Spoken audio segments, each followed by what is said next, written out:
আলহাজ নুরুন্নবী মিরপুর, আলহাজ শামসুল হক লাল, আলহাজ আবু জাইদ ওহিদুল হক, হাফেজ খান মোহাম্মদ খানু, আশিকুর রহমান রফিক, মিজানুর রহমান, মোহাম্মদ সুলাইমান, গোলাম রব্বানি, আলহাজ ইব্রাহিম খলিল, মকসুদুল আনাম,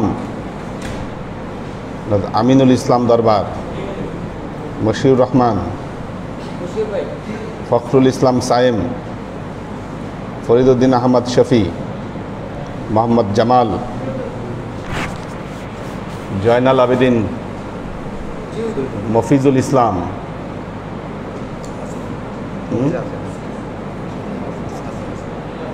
আমির আলহাজ নাজিমুদ্দিন লালকুঠি, আমির হোসেন লালকুঠি, নুরুল ইসলাম ভুইয়া লালকুঠি, মাসুকুর রহমান মোস্তাজির, তৈয়বুর রহমান, শামসুস সাদিকিন, আশরাফুল আনাম নাইম, আব্দুর রাজ্জাক, শাহরিয়ার আলম মাহিন, কাউসার আলম আলাল, আলহাজ মোহসেন উদ্দাইয়ান, মোহাম্মদ সোহেল, নিচে কি আসাদুজ্জামান দোলন, মনোয়ার নূর মানিক, শহীদুল ইসলাম লালকুঠি, মাওলানা আব্দুল আলিম, আইয়ুব মন্ডল,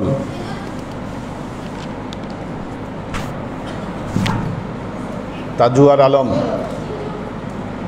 মোহাম্মদ বেলাল,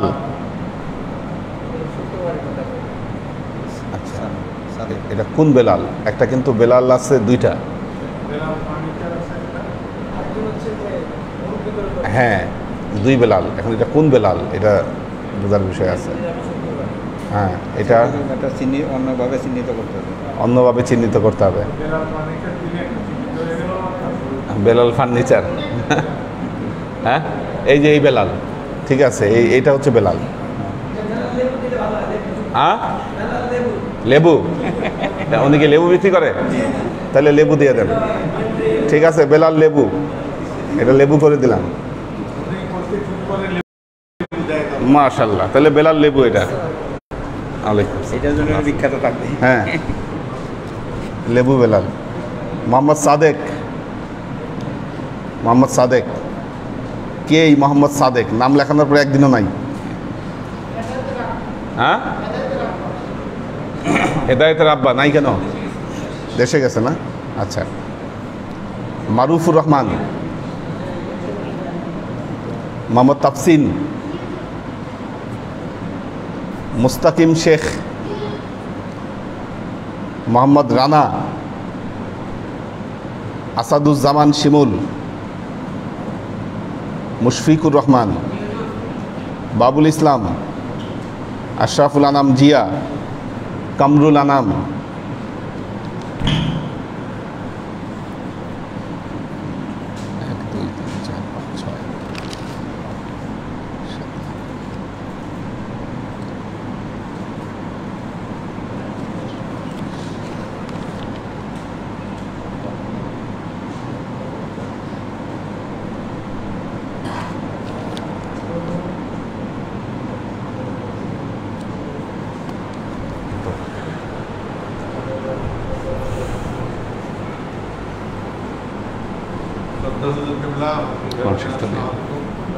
শুক্রিয়া আদায় করি আমাকে খাস করে আল্লাহ সহমতে আল্লাহ আমাকে ক্লাস করার তরফকে না করেছেন। আল্লাহ তরফ থেকে এটা একটা বড় নিয়ামত। এই নিয়ামত গভীরত অবস্থায় যেন আমরা আল্লাহর কাছে প্রতিবারে কাছে খাল দেওয়া যায়, আল্লাহ কাছে কাজ কামনা করি। এটা একটা বিরল সম্মান আল্লাহ তরফে, কারণ দুনিয়াতে এখন শুধুমাত্র ইগোইস্টিক কথাবার্তা আর মনে যা চাচ্ছে তা দিয়ে কথাবার্তা, সেটা একদম ক্লাস ওয়ানের ছাত্র থেকে শুরু করে উপর পর্যন্ত যত লেভেল আসছে তত লেভেল পর্যন্ত সবারই একই বক্তব্য, একই চিন্তা ভাবনা যে আমি যা বলছি এটাই ঠিক। আজকে একজন বলতেছে যে ধারণা করে বলতেছে, আমি বললাম যে ভাই ধারণা করে কোনো কথা বলা, অনুমান করে কোনো কথা বলা নিষেধ আছে। কোথায় নিষেধ? আল্লাহ নিষেধ করছে। বললো যে আপনার যদি না যায় না কোনো কথা বলেন, এরকম কোনো কথাই নেই। আচ্ছা ডাইরেক্ট ওপেন চ্যালেঞ্জ দিলাম। কি বলে? এরকম কোনো কথাই কোরআন শরীফে নাই, আল্লাহ এরকম ধরনের কথা বলতে পারে না। আচ্ছা, আমি কারণ বললাম যে যাই হোক আমি আমার হুজুর থেকে শুনেই বলছি, আর কিছু বললাম না। কালকে বা পরের দিন হ্যাঁ সূরা হুজুরাতের 12 নম্বর আয়াত, আচ্ছা, ওইটা বলবো ইনশাআল্লাহ যে আমরা হুজুর থেকে অথেন্টিক সোর্সে শুনি। যেটা বলতেছিলাম কথা প্রতিপাদ্য বিষয় হলো আমরা আমাদের ওলি আল্লাহ আদম মুর্শিদ থেকে শুনতেছি, সেটা একটা কোরআন হাদিস থেকে অথেন্টিক জিনিস ইন্ট্রোডিউস করা হচ্ছে আমাদেরকে। হুজুর যখন বড় হুজুরকে যখন ক্লাস করছেন তখন হুজুর আমরা কিছু হইলে বলতাম এই জন্না করে কিছু বলবেন না, এইটা আপনি জন্না করে বলছেন। এইভাবে আমি তো অবাক হয়ে গেলাম যে তার নামাজ রোজা পড়ে দাঁড়িয়ে দাঁড়িয়ে আছে, মারাত্মক অবস্থা। সে বলতেছে না কেন ধারণা করে বলা যাবে না, ওরা ইয়া বানাইতেছে মিসাইল বানাইতেছে আর আপনি বসে থাকবেন, আপনি ধারণা করবেন না যে মিসাইলটা আপনার গাড়ি আসতে হবে, সেটা কবে আপনি সেটা তো বলা হয় না। বলা হয়েছে একজনের সম্বন্ধে আরেকজনের সময় ধারণা করে কোনো কথা বলতে না। যাই হোক, যেটা বলতেছিলাম যে এত বুড়া বয়সে এসে আবার সেরকম একটা চ্যালেঞ্জে পড়লাম। জোয়ান বয়সে একটা চ্যালেঞ্জে পড়ছি রায়ের বাজারে, হুজুর গেছেন হ্যাঁ আল্লাহ তাকওয়া, ওখানে মসজিদের ইমাম সাহেব উনি হাফেজ সাহেব, উনি এসে হুজুরের উপরের জামা নিচে পড়ছে। আমরা এই মশলা জানি যে গায়ের জামা টাকনুর নিচে পড়লে অসুবিধা নাই, এটা আমরা ফরিদপুর থেকে জানি হুজুরের সাথে থাকার পর। তো উনি তো চ্যালেঞ্জ, আমি বললাম ভাই লেবাসের ব্যাপার তো কোরআন শরীফে আল্লাহ বলেই দিচ্ছেন, ভাই কোরআন শরীফের লেবাসের কোনো কথাই নেই। আমি যখন আয়াতটা বললাম আল্লাহ তাকওয়া যালিকা খায়র, এটা বলার পর বললো যে কোথায় পাইছেন এটা কিছু কোরআন শরীফে আছে, হাদিস কোরআনে এরকম কোনো কথাই নেই। মসজিদের ইমাম এবং হাফেজ সাহেব বলেন কি আপনি কী বলতেছেন, আপনি মসজিদের ইমাম সাহেব এই কথা তাই বললাম তো, কথা বলছি তো বলছি। তারপরে যাই হোক ওখানে বিচার বসলো, আমাদের চেয়ারম্যান সাহেব রায়ের বাজারের চেয়ারম্যান হাসান খান আমাকে বলতেছে যে আপনি এখনও বলেন। ও হুজুরকে বললাম, হুজুর বললো যে হ্যাঁ বসে বসে কোরআন দেখায় দাও। আমাকে বললো যে আপনি এখনও বলতেছেন এই কোরআন শরীফে এই আয়াত আছে, আমি তো হ্যাঁ কোরআন শরীফে আয়াত কিন্তু বলতেছি। ওনারা যে গেল উনি বলে না এই আয়াত কোরআন শরীফে নাই, এই অডিয়েন্সের ভিতরেও বলতেছে। বা আল্লাহর মায়ের দুনিয়ার বাইরে ওলি আল্লাহর সাথে লাগতে গেলে যে সে সিরিয়াসভাবে আল্লাহ শত্রু হয়ে যায় এটা সে বুঝতে পারে নাই। পরে ভিতর থেকে কোরআন শরীফ বানাইলো, মসজিদের ভিতরে মসজিদের বারান্দায় বসছিলাম আমরা, মসজিদের ভিতর থেকে কোরআন শরীফ এনে ওইটা বাইক করে দেখাইলাম আর পড়ায় সূরা আরাফের ভিতরে। তখন এটা আমি বললাম, তো উনি কোরআন শরীফ পড়িয়া বলতেছে কি তো লেখাই আছে এখানে। চেয়ারম্যান সাহেব বলতেছে আরে এই তার নাম ধরে বললো আপনি এগুলো কী বলতেছেন, কোরআন শরীফ আয়াত বলতেছেন আপনি বলতেছেন কোরআন শরীফ নাই। তারপরে তো যা হওয়ার হইলই, বহিষ্কার করা হইলো তারা এসে। তো ওই যে যেটা বললাম যে আমাদের মরহুম হুজুর কেবলার জালজালিয়া এত মারাত্মক ছিল যে তো পাললে ধরে মারে ওরে, তো এই অবস্থায় তার চাকরি গেল, ইয়ে গেল, সব চলে গেল। তো যেটা বলতেছিলাম কথাটা হলো যে ওলি আল্লাহ হাদি মোর্শেদ, আমাদের ওলি আল্লাহ হাদি মোর্শেদ কোরআন হাদিস ভিত্তিতে কথা বলেন, ওর বাইরে একটা কথা বলেন না। যাই বলতেছেন সকল যেটা বলবো যে মঙ্গলবারের ওয়াজের মধ্যে হুজুর যে বললেন সকর্ম আর বিকর্ম, এই দুইটা বাংলা শব্দ মনে হয় যে আমাদের কাছে নতুন লাগলো, আমরা এই বাংলা শব্দ শুনি নাই। আমার ছোটো ভাই বাংলার মাস্টার আছে, সেও শুনছে কিনা সন্দেহ আছে। তো এই যে জ্ঞান এটাকে বলা হয় যে প্রজ্ঞা, এটাকে বলা হয় প্রজ্ঞা। একটা হলো জ্ঞান, একটা হলো প্রজ্ঞা। প্রজ্ঞাটা কি?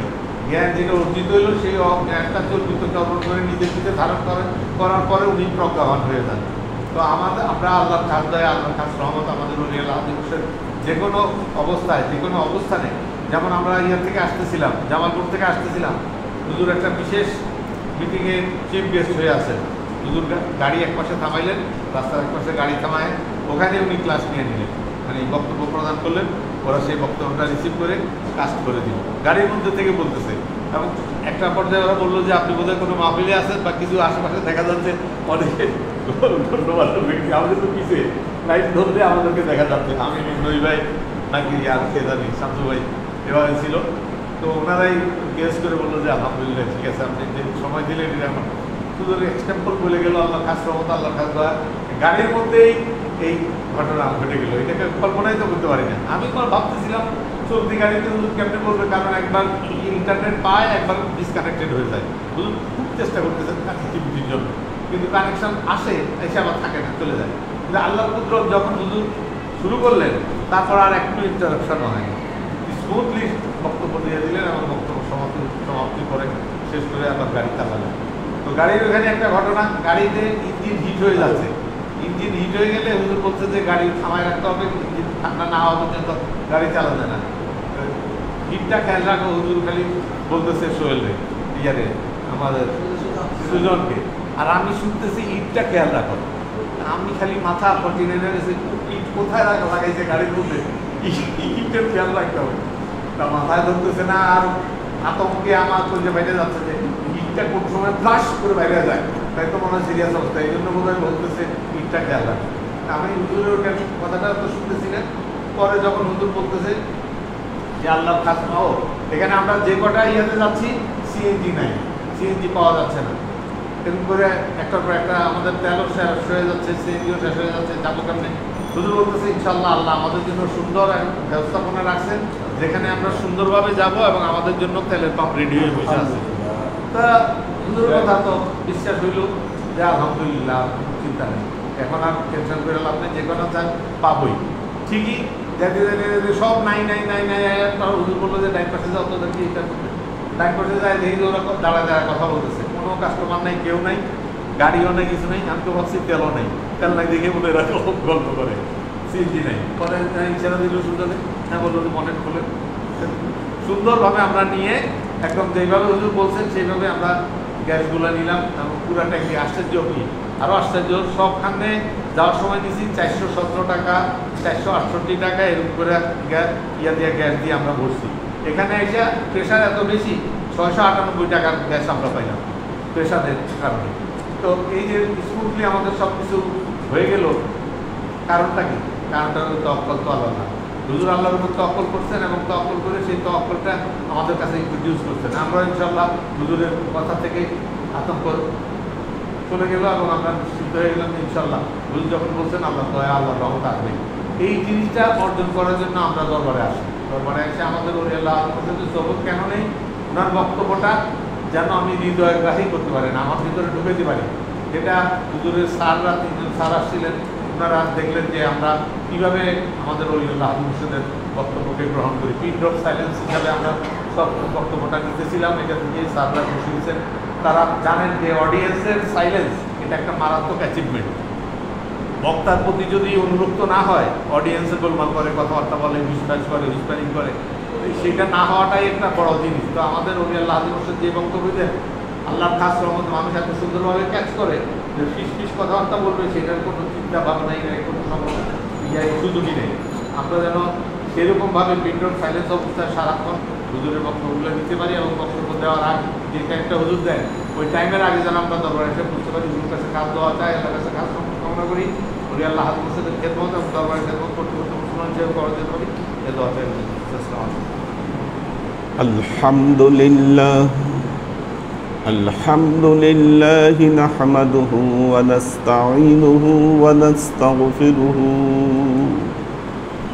ونؤمن به ونتوكل عليه ونعوذ بالله من شرور أنفسنا ومن سيئات أعمالنا من يهد الله فهو المهتدي ومن يضلل فلن تجد له وليا مرشدا فنشهد أن لا إله إلا الله وحده لا شريك له ونشهد أن سيدنا وسندنا ونبينا محمدا صلى الله عليه وسلم الذي أرسله الله بالحق بشيرا ونذيرا وداعيا إلى الله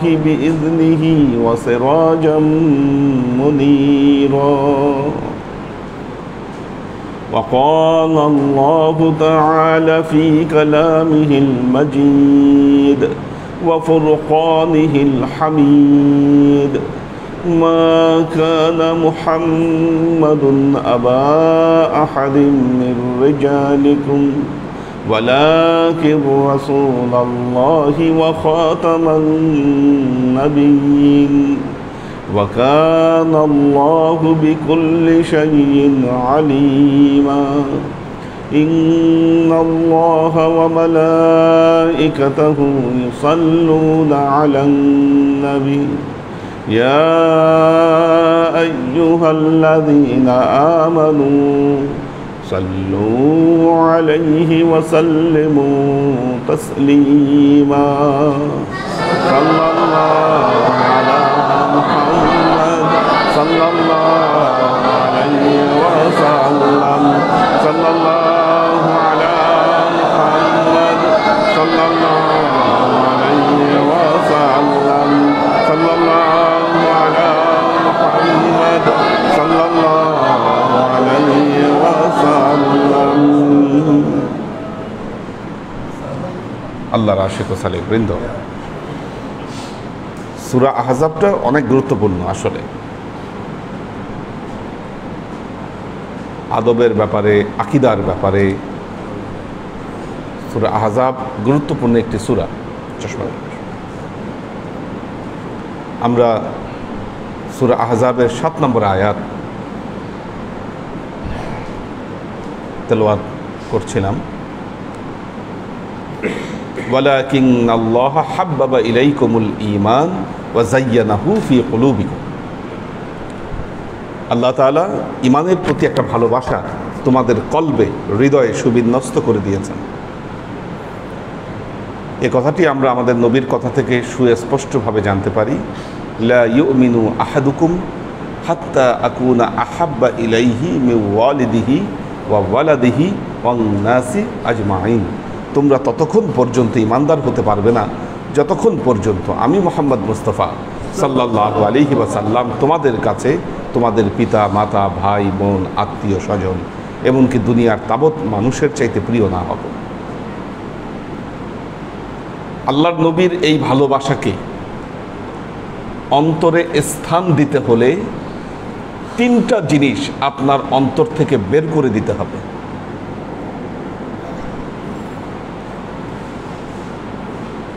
তিনটা জিনিসকে যদি বের করতে পারেন, নবীর ভালোবাসা আপনার অন্তরে জায়গা করে নেবে। না হলে আপনি মুখে বলবেন নবীর উম্মত, বাস্তবিক অর্থে আপনি মুনাফিক হয়ে থাকবেন।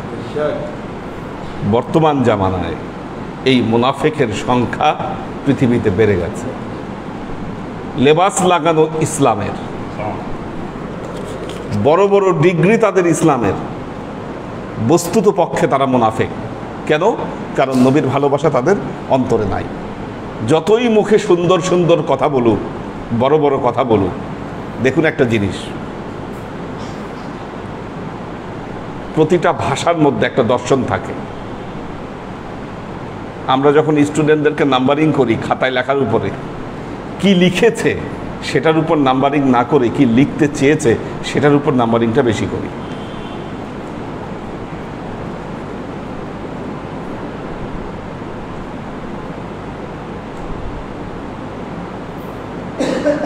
স্টুডেন্টদেরকে যখন বলি তোমরা দাঁড়াও আমি আসছি, তার মানে কি? দাঁড়িয়ে থাকতে বলিনি, অপেক্ষা করো।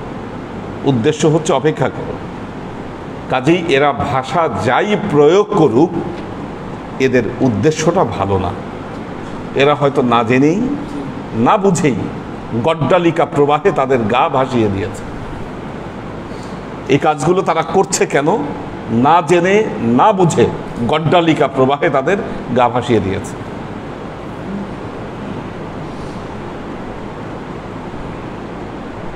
দেখুন,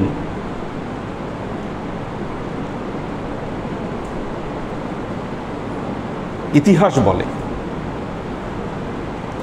বলে পুরো পৃথিবীতে মুসলমানদের অভাবনীয় সফলতা।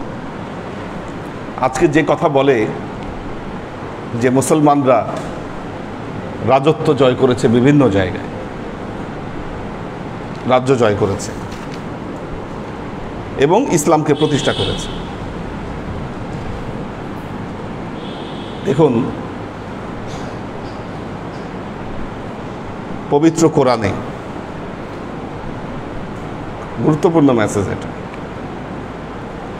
পবিত্র কোরআনে রাষ্ট্র দর্শন বা রাষ্ট্র চিন্তার কোনো আয়াত আপনি কোরআনে দেখাতে পারবেন না। বলেন আসছে কিনা?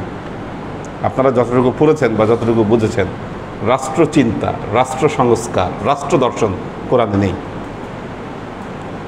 তাহলে কি সংস্কারের কথা বলা হচ্ছে?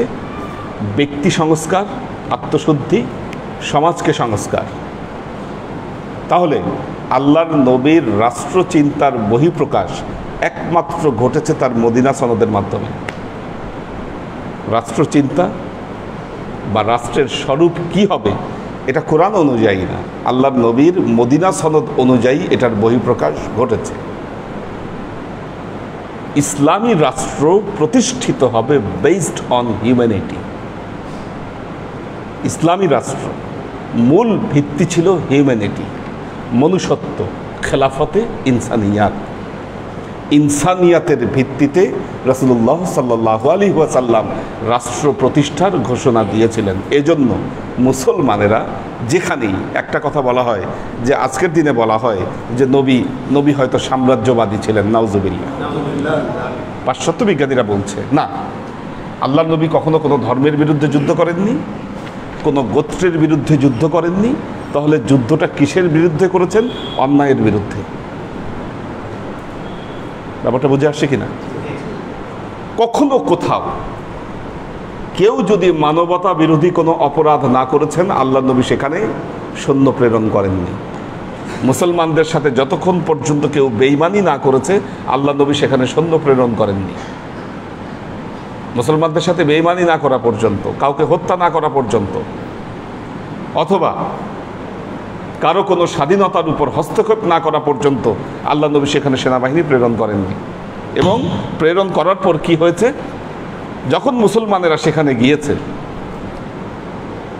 সব জায়গাতেই মক্কা বিজয়ের মতো মুসলমানরা ঘোষণা দিয়েছে লা তাসরিবা আলাইকুমুল ইয়াওমা। কি আল্লাহ নবী যখন মক্কা বিজয় করলেন, মক্কায় ঢুকলেন আর ঘোষণা দিলেন যে লা তাসরিবা আলাইকুমুল ইয়াওম, আজকের দিনে কারো উপর কোনো প্রতিশোধ নেওয়া হবে না। ফলশ্রুতিতে কি ঘটলো? দলে দলে লোক ইসলামে আসা শুরু করলো। মুসলমানরা যেখানে গিয়েছে কাউকে বলেনি যে তোমরা তোমাদের মন্দিরে ইবাদত করতে পারবে না। ভাঙেননি এগুলো মুসলমানেরা। দেখেন আপনি হিস্টরি দেখেন। এই যে পারস্য সাম্রাজ্যে ইরানের পার্সোপলিস হচ্ছে ওই হাখামানসি সম্রাটদের যে প্যালেস ছিল। আলেকজান্ডার এটাকে পুরাই দিয়েছিল। আলেকজান্ডার যখন এই পার্সিয়ান সাম্রাজ্য দখল করে তখন এখানে আগুন ধরিয়ে দিয়েছে। 1000 বছরের ইতিহাস পার্সোপলিস। মুসলমানরা তো পারস্য দখল করেছে, কিন্তু ওইটার যে ধ্বংসাবশেষ, হাখামানসি সম্রাটদের আমলে যে তৈরি করা মূর্তি, কোনোটাতে হাত দেয়নি মুসলমানেরা, সব অক্ষত রেখেছে। মুসলমানদের এই উদারতা যখন দেখেছে, তখন দলে দলে মানুষ ইসলামে প্রবেশ করেছে। এই যে ভারতবর্ষে মুসলমানের সংখ্যা বর্তমানে 28 কোটি ছাড়িয়েছে। ভারতবর্ষে মুসলমানদের সংখ্যা 28 কোটি ছাড়িয়েছে, যেখানে সবাই ছিল হিন্দু। এক সময় সবাই হিন্দু ছিল।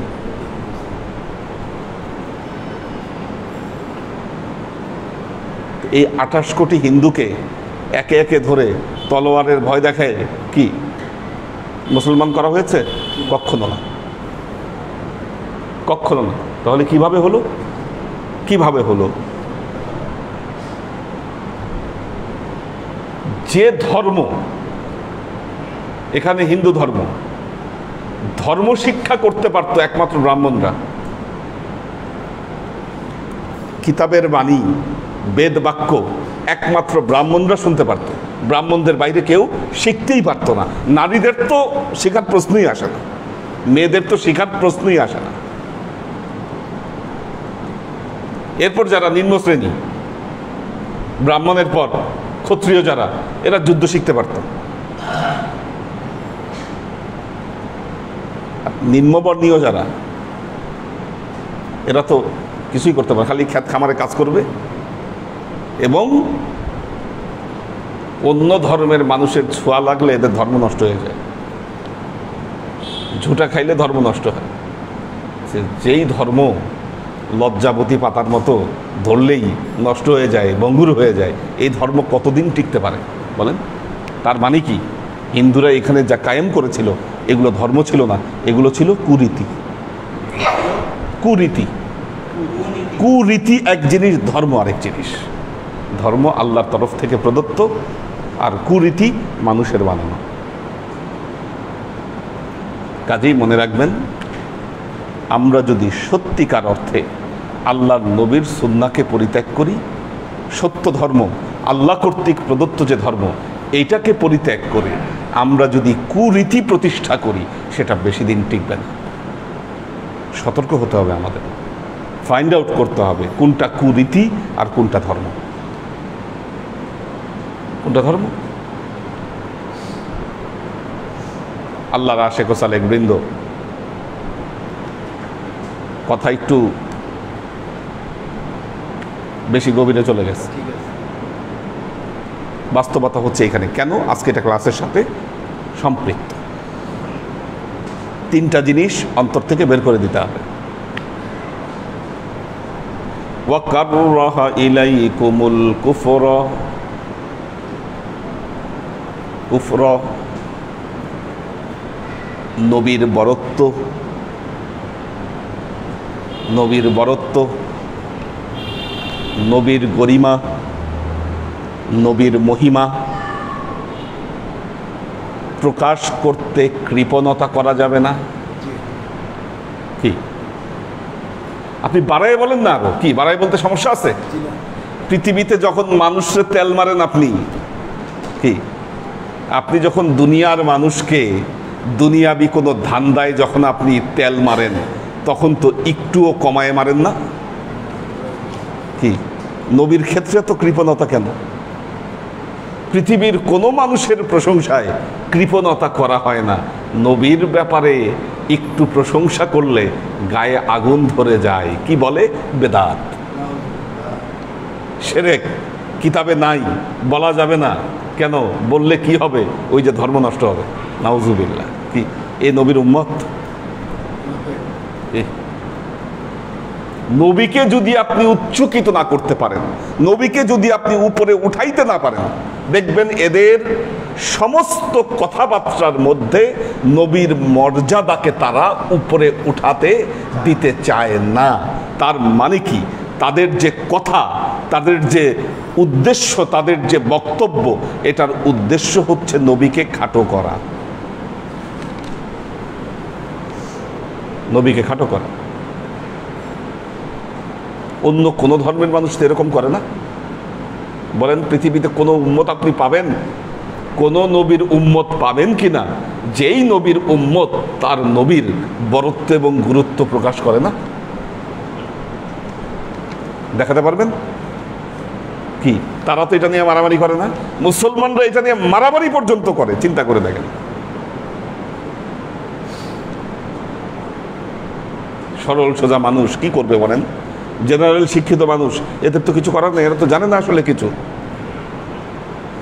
ফতোয়া দিচ্ছে ঈদে মিলাদুন্নবী পালন করা যাবে না, বেদাত, ভয়ঙ্কর গুনাহ হবে ঈদে মিলাদুন্নবী পালন করলে। ঈদে মিলাদুন্নবী পালন করলে কি হবে? ভয়ঙ্কর গুনাহ হবে, ধর্ম নষ্ট হবে, কি শেষ হয়ে যাবেন।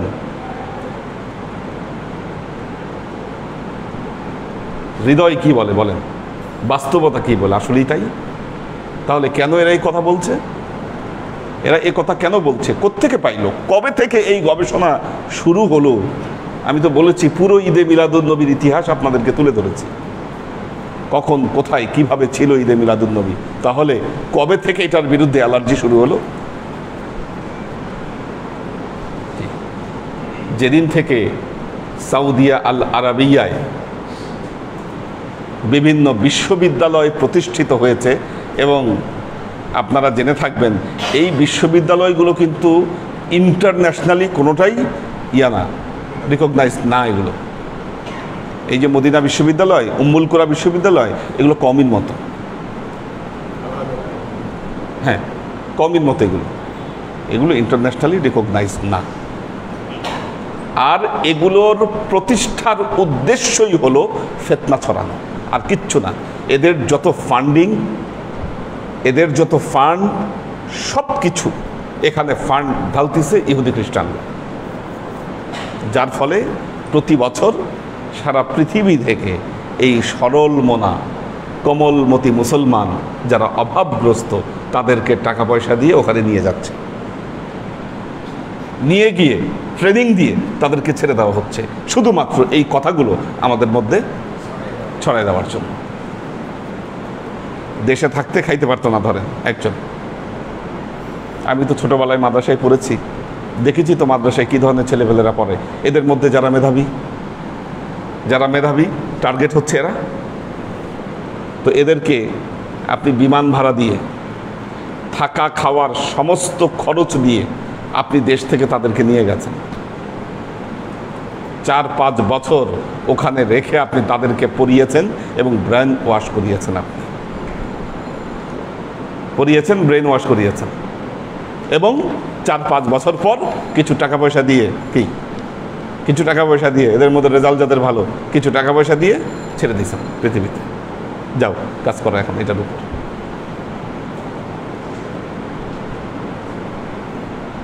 যে কারণে আমাদের মধ্যে এই ফিতনাগুলো আসছে এবং আমরা কুফরিতে ডুবে যাচ্ছি, ওয়াকাররাহা ইলাইকুমুল কুফরা,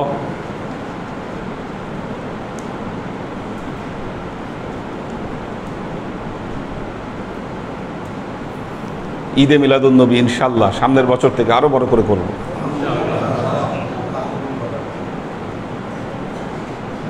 আরো বড় করে করব। হ্যাঁ, আচ্ছা, আলহামদুলিল্লাহ। তো আল্লাহর আশেক ও সালেক বৃন্দ, এগুলো আজকে আমাদের চিন্তার বিষয়, এগুলো অনেক চিন্তার বিষয়। আমরা ভয়ঙ্কর সময়ের মধ্যে দিয়ে যাচ্ছি।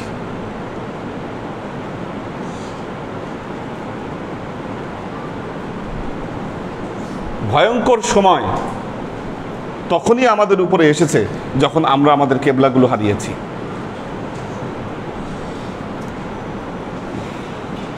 আপনি মুসলমান, আপনি আজকে নিশ্চিন্ত হয়ে বসে আছেন। কিভাবে আপনি নিশ্চিন্ত হয়ে বসে থাকেন যখন বাইতুল মুকাদ্দাস আপনার হাতছাড়া? বলেন, আপনি তো মনে করছেন যে ইসলাম, তাহলে এই যে ইসলামের এত কাজ করতেছে এনারা, কি এই যে মাদানি আজারি, এনারা যে এত এত এত মাক্কি, এনারা যে পৃথিবীতে এত প্রডিউসড হচ্ছে, সারা পৃথিবীতে কাজ করছে, লাভের লাভ কি হচ্ছে? কি বাইতুল মুকাদ্দাসের পক্ষে তো কেউ কথা বলে না। আপনি কিভাবে নিশ্চিন্ত হয়ে বসে আছেন যখন আপনার কেবলা ভূমি আপনার হাতছাড়া হয়েছে? কি ব্রিটিশ উপনিবেশ ওইটার পাশে গড়ে উঠেছে? আপনি কিভাবে নিশ্চিত যখন আপনার বাইতুল্লায় প্রধান কেবলায় আমেরিকান বাহিনী ওখানে ঘাঁটি গেড়েছে? কি আর এদের মদের পিপাসা মিটানোর জন্য প্রতি বছর সৌদি আরবে পৃথিবীর সবচাইতে 1 নম্বর ওয়াইন ইম্পোর্টেড কান্ট্রি হচ্ছে এখন সৌদি আল আরাবিয়া। বিশ্বাস করেন এটা? বিশ্বাস হয় এই কথা শুনলে? তাহলে আপনি কিভাবে ইসলাম এদের হাতে দিয়ে আপনি নিরাপদ হয়ে বসে আছেন? বাস্তব তথ্য দিচ্ছি। পৃথিবীর হায়েস্ট ওয়াইন ইম্পোর্টেড দেশ হচ্ছে সৌদি আল আরাবিয়া। কেন? তার প্রধান ভোক্তা হচ্ছে এই আমেরিকান বাহিনী।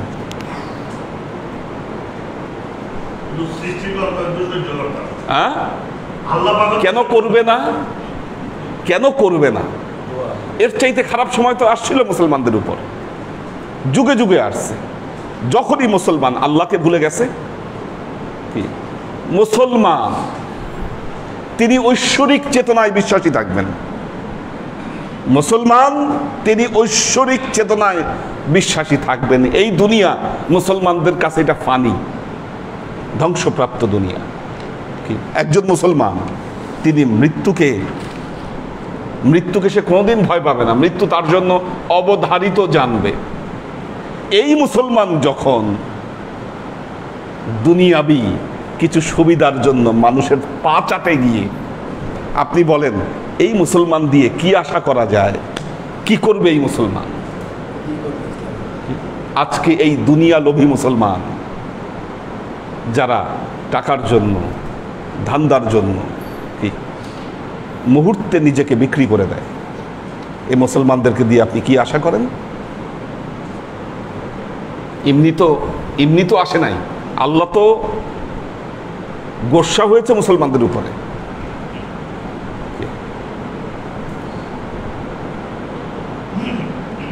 আল্লাহর আশিক ও সালেক বৃন্দ, ওই যে সমাজ সংস্কারের কথা বললাম, আর নিজের আত্মশুদ্ধি, এটাকে যদি আপনি নিজে গড়ে তুলতে পারেন, মুসলমানদের গৌরব আবারও ফিরবে। কাজেই প্রথম যে জিনিসটা মনে রাখবেন, ইমানকে যদি তাজা করতে হয়, নবীর গুণগান করেন। যত বাড়ায় করেন কি, এখানে কিপটামি করা যাবে না, কি কৃপণতার কোনো সুযোগ নেই।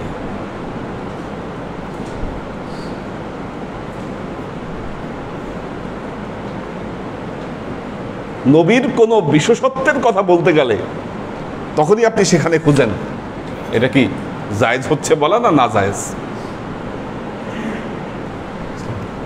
মৌলানা সাহেবরা যে অনেক সুরে সুরে ওয়াজ করে, গল্প বলে, কি ওয়াজের মধ্যে গল্প বলে, মানুষ চোখের পানি ফেলে, কয়টা সত্য কয়টা মিথ্যা, ওইটা কি আপনি যাচাই করতে যান?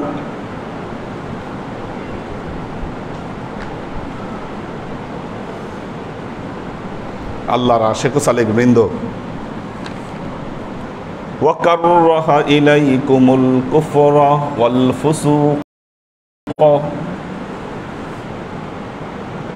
দ্বিতীয় বিষয়টি খুব মারাত্মক, খুব মারাত্মক।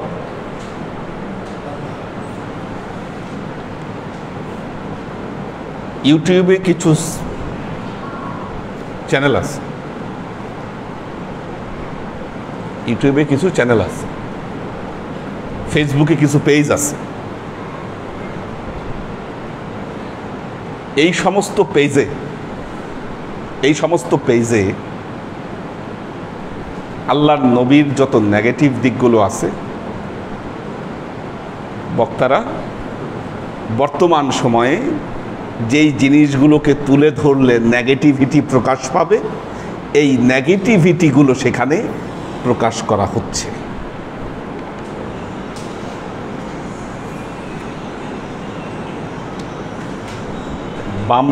বাম রাজনীতি করে কতগুলো দেখেন না? হ্যাঁ, বাম রাজনীতি করে কতগুলো।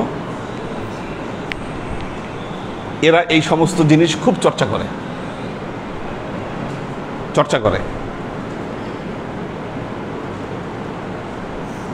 আর বাংলাদেশে কতগুলো আতেল বাতেল পাগল ছাগল আছে মুসলমানদের মধ্যে। আতেল বুঝেন? ওই সমাজে কোনো জায়গায় কোনো দাম নাই, কিছু নাই, ওই গাঁজা খায়, গমের ওষুধ খেয়ে পড়ে থাকে, এ ধরনের কিছু আতেল আছে। এই সমস্ত আতেলদেরকে কিছু টাকা পয়সা দিয়ে কাজে লাগাইছে, যে 2 দিন পর পর ফেসবুকে এগুলা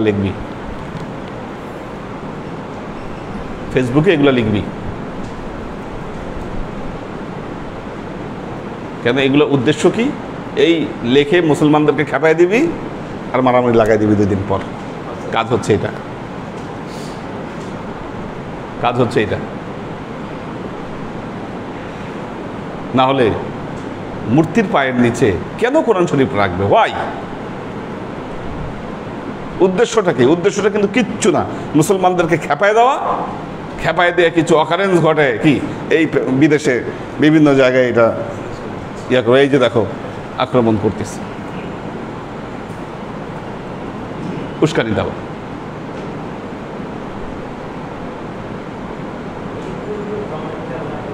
হ্যাঁ, তো আল্লাহর আশিক ও সালেক বৃন্দ দেখেন, সেগুলো জায়গায় কি বলা হয়, সেগুলো জায়গায় 2-1টা উদাহরণ এবং এর জবাব আপনাদের জানা দরকার। একটা হলো, আল্লাহ নবী এতগুলো বিয়ে করছে কেন? দেখবেন এটা ওই সমস্ত সাইডের বা এই সমস্ত ব্যক্তিদের মানে আলোচনার মূল বিষয়বস্তু হলো এগুলো। আর যারা এগুলো আলোচনা করে অধিকাংশের ঘর সংসার নাই, ওদের কিন্তু ওই বউ চলে গেছে নাই।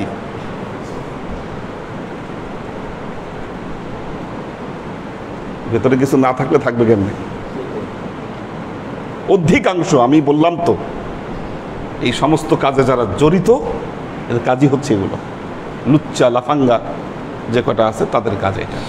এক হচ্ছে আল্লাহ নবী এতগুলো বিয়ে করছে কেন, ও অত দূর যাচ্ছি কেন? আপনি জানেন যে ওই কি যেন নাম, গণশাস্ত্রের মালিক জাফরুল্লাহর সাথে ডিবেট হলো যেন কার? আব্বাসি, এনায়েতুল্লাহ আব্বাসি। সেখানেও ওই ডাক্তার জাফরুল্লাহ জায়েদের যে বিয়ের প্রসঙ্গ ওটা নিয়ে আসে। তার মানে কি, উনি প্রকাশ্যে তো এত কথা বলতে সাহস পায় নাই, কিন্তু কথা শুনে বোঝা গেছে ভেতরে উনি এগুলা ধারণা পোষণ করেন। কি নহলে এই যে পুত্র জায়েদের যে স্ত্রী, তাকে যে আল্লাহ নবী বিয়ে করলেন, এই বিষয়টা নিয়ে আসতো না।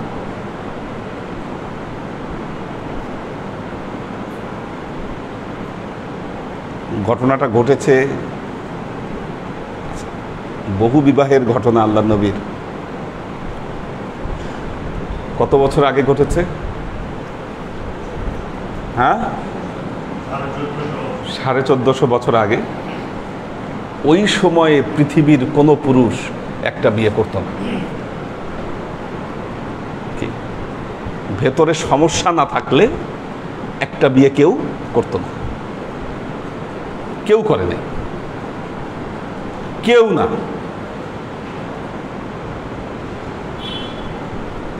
ভেজাল থাকলে, ডিস্টার্ব থাকলে ভিন্ন কথা। হযরত সুলাইমান আলাইহিস সালামের কয়জন ওয়াইফ ছিল? 1000 ওয়াইফ। 1000 ওয়াইফ ছিল। হযরত মুসা আলাইহিস সালাম একসাথে তো 2 বোনকে বিয়ে করলেন। তাও এটা জীবনের একটা পর্যায়ে একটা ঘটনা, পরবর্তীতে আরো পাওয়া যায়। কিন্তু আল্লাহর নবী যে বিয়েগুলো করেছেন, বলেন তো কয়টা কুমারী মেয়েকে বিয়ে করছেন আল্লাহর নবী? অনলি একজন ছিলেন কুমারী। যদি মনের লালসা মেটানোর জন্য বিয়ে করতেন, তাহলে সবগুলাই আল্লাহর নবী কুমারী মেয়েই বিয়ে করতেন।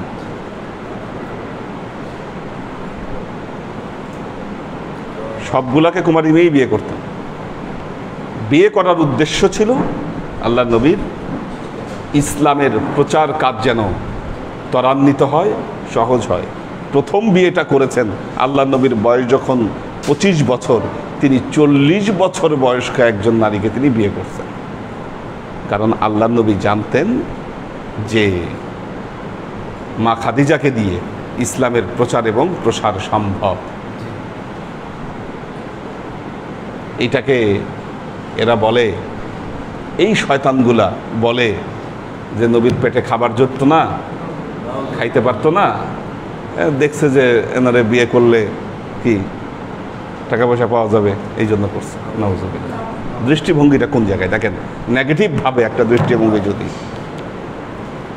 যে বংশের ছিলেন আল্লাহ নবী, কুরাইশ বংশের ছিলেন তিনি। আব্দুল মুত্তালিবের, হযরত আব্দুল মুত্তালিব ছিলেন ওনার অভিভাবক, যার অভিভাবক আব্দুল মুত্তালিব, আরবের নেতৃস্থানীয় ব্যক্তি তিনি। হাশেমি, একদম হাশেমি ধারার, কুরাইশদের সবচাইতে সম্ভ্রান্ত ধারার যে পুরুষ। আর আল্লাহ নবীর জন্য সবাই পাগল ছিল। হ্যাঁ, কোনটা? হ্যাঁ, তো এই যে আল্লাহ নবী, তিনি যাকে প্রস্তাব দিতেন সেই আল্লাহ নবীকে বিয়ে করতেন। পরিস্থিতি এমন ছিল,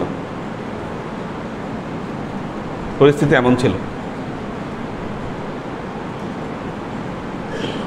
কারণ রূপে গুণে সব দিক থেকে তিনি শ্রেষ্ঠ, সব দিক থেকে তিনি শ্রেষ্ঠ। কিন্তু তিনি বিয়ে করলেন কাকে? আরবের এত কুমারী নারীরা থাকতে এই যে উম্মে হানি,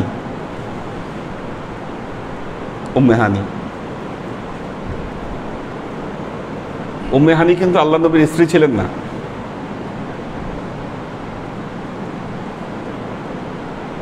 যারা আল্লাহ নবীর রূপ নিয়ে প্রশংসা করেছেন, হাদিস বর্ণনা করেছেন, তার মধ্যে একজন ছিলেন উম্মে হানি।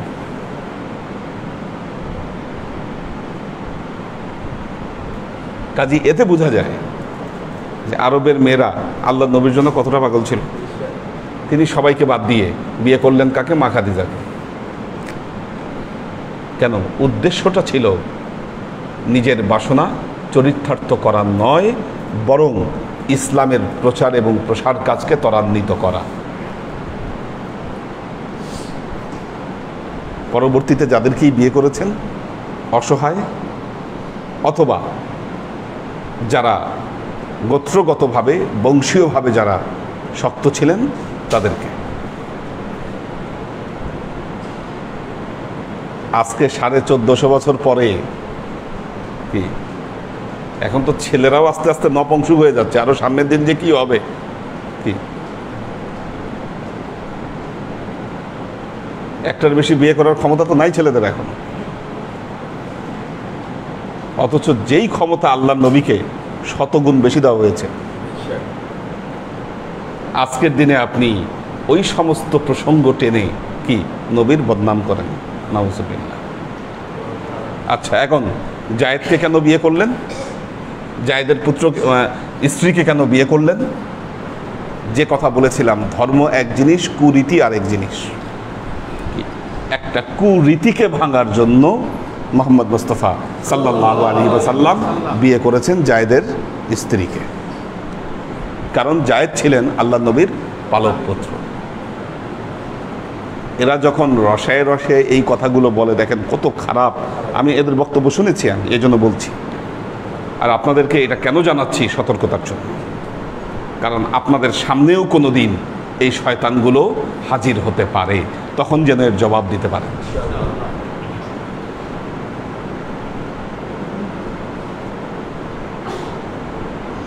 ওই সময়ে আরবদের ওই যুগে পালক পুত্র কি, ইসলাম বলছে পালক পুত্র পালক মেয়ে কি, এগুলোর কোনো ভিত্তি ইসলামে নাই, হবে না, এগুলো নট গ্রান্টেড। অন্যের বাবার নামে পরিচিত হওয়া বা অন্যের সন্তানকে অন্য কারো নামে পরিচিত করা, এটা ইসলামে নিষেধ করা হয়েছে, এটা চলবে না। খুব কঠোরভাবে এই নির্দেশনা দেওয়া হয়েছে।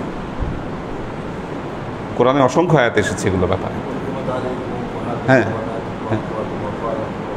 তো এবং একটা দিক নির্দেশনা দেওয়া হয়েছে কাদেরকে বিয়ে করা যাবে এবং কাদেরকে যাবে না।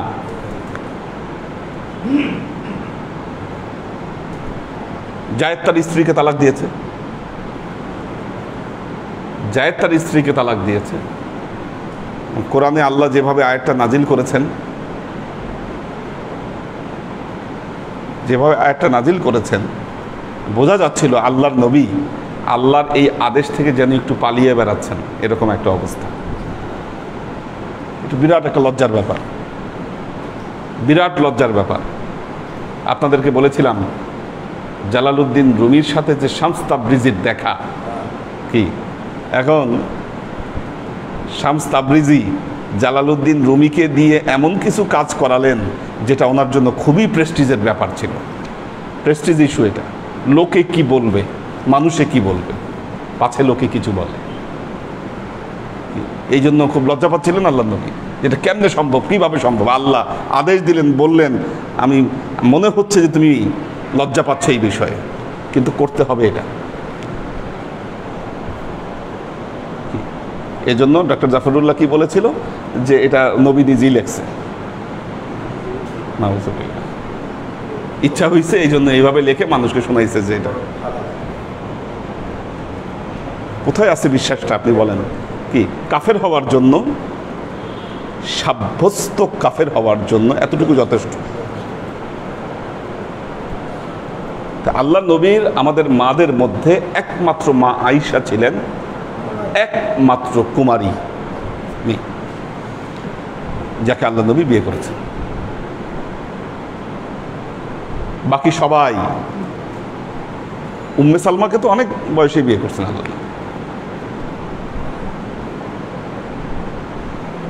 খুব সম্ভ্রান্ত মহিলা ছিলেন উম্মে সালমা। হ্যাঁ, বিয়ে করছেন। হ্যাঁ, ওমর রাদিয়াল্লাহু তাআলা আনহুর মেয়েকেও বিয়ে করছেন। তো এইভাবে আল্লাহ নবী বিশেষ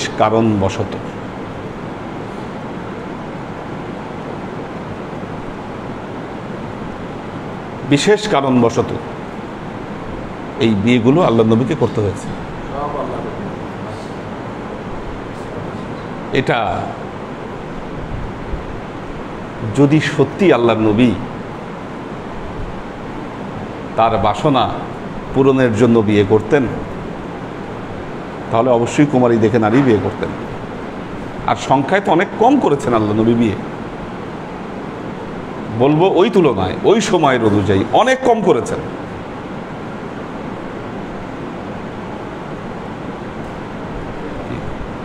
আরবদের সংখ্যায় বিয়ে তো আগে, ওই যুগের আগে 20-25টার মতো করতো। ইসলাম এসে বিয়ের ক্ষেত্রে 4টাকে নির্ধারণ করে দেওয়া হলো কোরআনে। হ্যাঁ, না 10টা-15টা করে, কিন্তু বউ হিসাবে না, দাসী হিসাবে। দাসী হিসাবে 4টার পরে যেটাকে রাখতে পারবে, ইসলাম যেটাকে অ্যাপ্রুভ করেছে সেটা দাসী হিসাবে অ্যাপ্রুভ করেছে, নট ওয়াইফ হিসাবে। মাসনা ওয়া সুলাসা ওয়া রুবা, এর পরে যেটা সেটা দাসী হিসেবে কি, এটাও অ্যাপ্রুভ করেছে।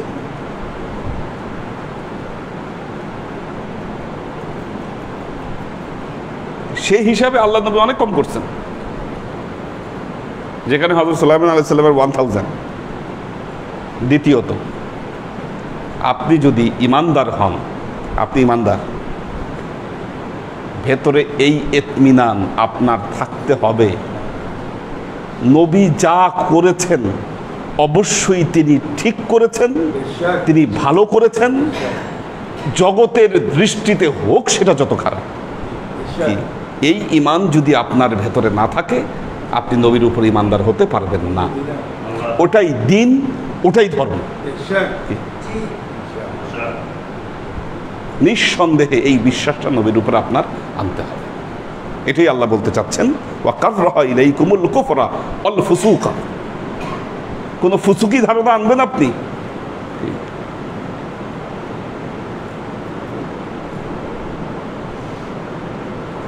দ্বিতীয় যে কথাটা বলা হয়, তিনি সাম্রাজ্যবাদী ছিলেন। যে ব্যাখ্যাটা আপনাকে দিলাম শুরুতে, সাম্রাজ্যবাদী ছিলেন।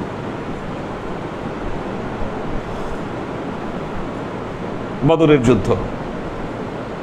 যুদ্ধ কারা আগে সেনাবাহিনী নিয়ে আসছে?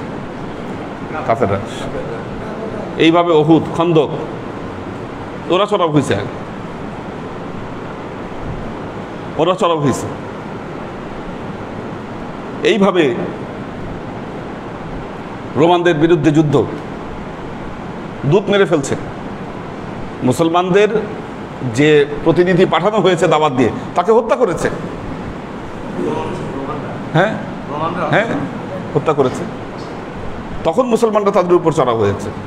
এই যে সিলেটে গৌর গোবিন্দ যদি বোরহান উদ্দিনের হাত কেটে না দিত আর তার শিশুপুত্রকে যদি হত্যা না করতো, মুসলমানরা তো আসতো না এখানে। কেন করেছে? এই যে মানবতা বিরোধী অপরাধ যখন করেছে, তখন মুসলমানেরা গিয়েছে। মুসলমানরা আগে ভাগে কোথাও যায়নি।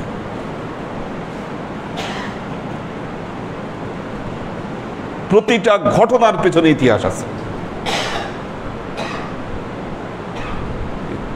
এই মূর্খ আহামকগুলো, তোমরা ইতিহাস পড়বা না, আমার নবীর নামে বদনাম করবা।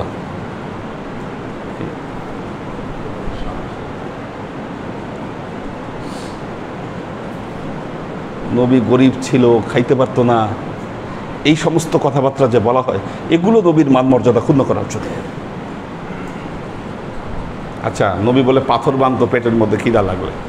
আচ্ছা, খিদা লাগলে যদি পেটে পাথর বাঁধেন, কি আপনার কি অবস্থাটা হবে? আরো আপনি বলেন, হ্যাঁ খিদা আরো বাইরে যাওয়ার কথা না, আপনার লাগছে খিদা, তো পেটে আপনি পাথর বাইন্দে যদি হাঁটেন তারপরে কি অবস্থা হওয়ার কথা বলেন? ওইটা নিয়ে দাঁড়ানোই তো কঠিন, তো পাথর বান্ধব মানে কি?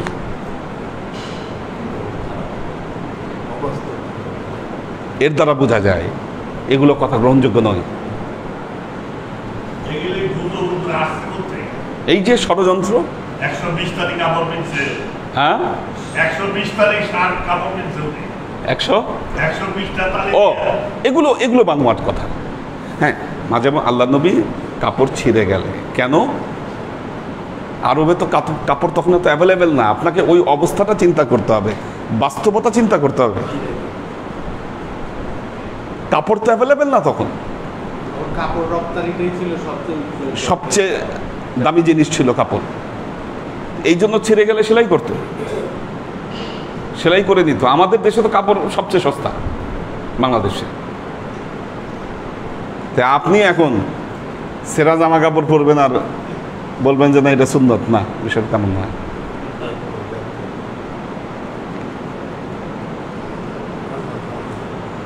আল্লাহ নবীর বাকি সুন্নতগুলো দেখেন, সবসময় পরিষ্কার পরিচ্ছন্ন ধবধবে জামা কাপড়, পারফিউম ইউজ করতেন, কি পরিপাটি সবসময় থাকতেন আল্লাহ নবী।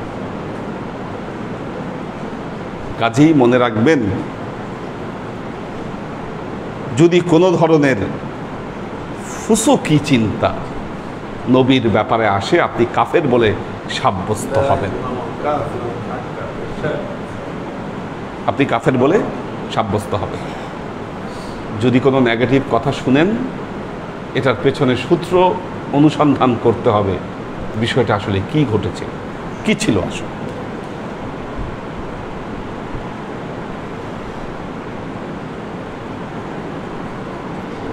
দেখেন একটা জিনিস বলা হয়,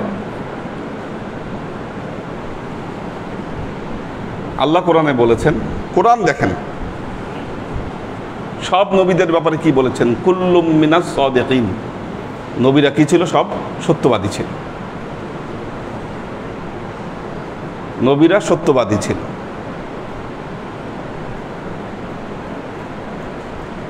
আমরা বলি ইব্রাহিম আলাইহিস সালাম মিথ্যা কথা কইছে, মিথ্যা কথা কেন বলতে হবে ভাই? আর এটা যদি বলেন কোরআন যাকে সত্যবাদী হিসাবে স্বীকৃতি দিয়েছে, আমরা তাকে মিথ্যাবাদী বানাবো কেন? হ্যাঁ থাক না, ওটা গ্রহণযোগ্য না, ওটা গ্রহণযোগ্য না। কোরআনে যেখানে বলে দিয়েছে সত্যবাদী, উনি বলেছেন ইন্নী সাকিম, উনি কি ওই সময় অসুস্থ থাকতে পারেন না? অবশ্যই অসুস্থ ছিলেন, এটাই আমাদেরকে মানতে হবে, যেহেতু কোরআন বলছে যে না তিনি সত্যবাদী। এখন আপনি কেন জোর করে তাকে মিথ্যাবাদী বানাবেন? যদি বর্ণনাও থাকে, এগুলো গ্রহণযোগ্য না আমাদের কাছে। যে কোনোই থাকতে পারে, যে অর্থেই সাকিম বলেছেন, সত্য বলেছেন, তিনি সত্য বলেছেন। ফাওয়াকাজা মুসা, মুসা আলাইহিস সালাম কিপ্তি বংশীয় একজনকে ঘুষি মারলেন, মরে গেল, এই জন্য তিনি হত্যাকারী ছিলেন। এটা কোনো যুক্তি? তাহলে যে যুদ্ধ হওয়াতে যারা নিহত হতো, তো ওইটা কি তাহলে হত্যার পাপ হতো না? এই জন্য পাপী ছিলেন, নাউজুবিল্লাহ। এই সমস্ত ঠুমকো যুক্তি,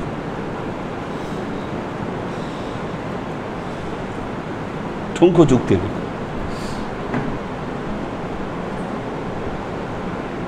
আল্লাহর আশিক ও সালেক বৃন্দ, দেখুন কোরআন এক অক্ষত সম্পদ আমাদের কাছে। মুসলমানদের কাছে কোরআন এক অক্ষত সম্পদ, যে অক্ষত সম্পদ অন্য কোনো ধর্মের মানুষরা তাদের এই সম্পদকে রক্ষা করতে পারেনি, যা মুসলমানরা আজকে রক্ষা করেছে। আল্লাহরই ইচ্ছা, ইন্না নাহনু নাজ্জালনা যিকরা ওয়া ইন্না লাহু লাহাফিজুন। কোরআনকে তো ধ্বংস করা যাবে না, সম্ভব না। এটা কি করা যেতে পারে? কোরআন থেকে বিমুখ করা যেতে পারে, কোরআন থেকে বিমুখ করা যেতে পারে। আজকে মানুষ এই ষড়যন্ত্রে লিপ্ত। কিন্তু কোরআনে সুস্পষ্ট নির্দেশনা, ওয়াকাররাহা ইলাইকুমুল কুফরা ওয়াল ফুসুকা ওয়াল ইসয়ান, 3 ধরনের কাজ করা যাবে না। কুফরি করা, ফুসুকি করা, ফুসুকি চিন্তা করা, ওয়াল ইসয়ান অবাধ্য হওয়া, অবাধ্যতা।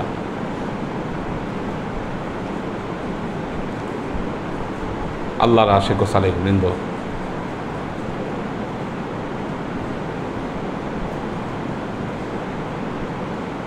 পবিত্র কোরআনে বিভিন্ন ধরনের কথা বলেছেন।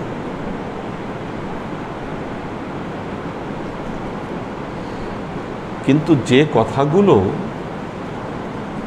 আল্লাহ বলেছেন যে করো এবং করিও না, করো এবং করিও না,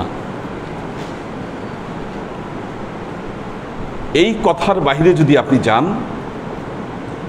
কি মনে রাখবেন, অল-ইসয়ান, আপনি নবীকে, আপনি নবীর অবাধ্যতায় আপনি লিপ্ত হলেন। মারাত্মক ব্যাপার।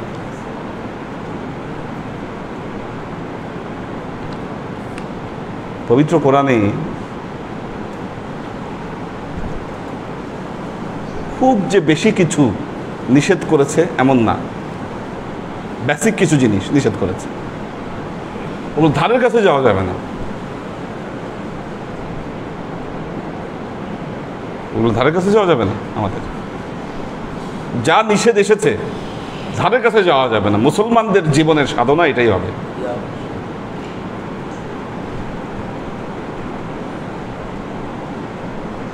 মদ খেতে নিষেধ করেছে, মদ খেতে নিষেধ করেছে, খামার নিষেধ করেছে, এর ধারের কাছে যাওয়া যাবে না, গেলে আপনার ক্ষতি হবে। শুধু ক্ষতি না, আপনি নবীর ভালোবাসা আপনার অন্তর থেকে হারাবেন।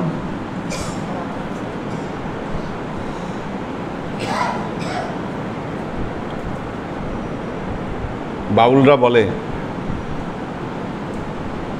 গাঁজা খাইলে নাকি এশক বেশি আসে, ধ্যান ভালো হয়, ওরা যে ধ্যান করে এগুলো নাকি ভালো হয়, এজন্য খাই ওগুলো। ওরা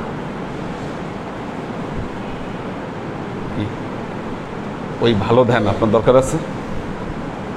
বলেন না, ওরা নাকি ভাবের জগতে হাবুডুবু খায় তখন, যেটা নর্মালি হয় না। ভাবের জগতে হাবুডুবু খায়, হ্যাঁ, যাই কিছু একটা হয়, কিছু একটা হয়। হিন্দুদের দেবতা শিব মহাদেব কৈলাসে বসে ধ্যান করত, সমান এসে গাঁজা খাইত, তার প্রিয় খাবার ছিল গাঁজা, ও গাঁজা খেত আর ধ্যান করত।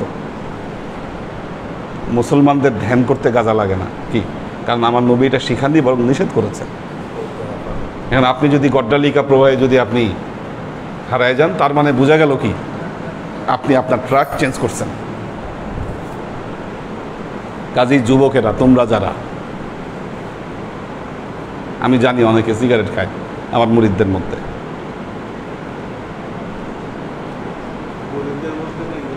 হ্যাঁ, ইয়াংদের মধ্যেই বেশি, বয়স্কদের 2-1 মাঝে মধ্যে টান দেওয়ার অভ্যাস আছে, সুযোগ পাইলে টান দেয়। হ্যাঁ, সুযোগ পাইলে টান দেয়। কেন? যুক্তি খুব, মাসলা ভালো জানে। এটা হারাম না, এটা মাকরুহ। ফতোয়া আপনি দিয়ে দিয়েছেন, হারাম না, এটা মাকরুহ।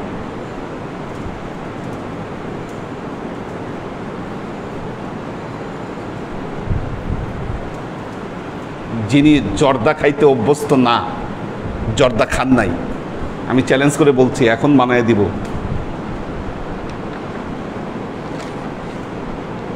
খাই দেখেন কি অবস্থাটা হয়।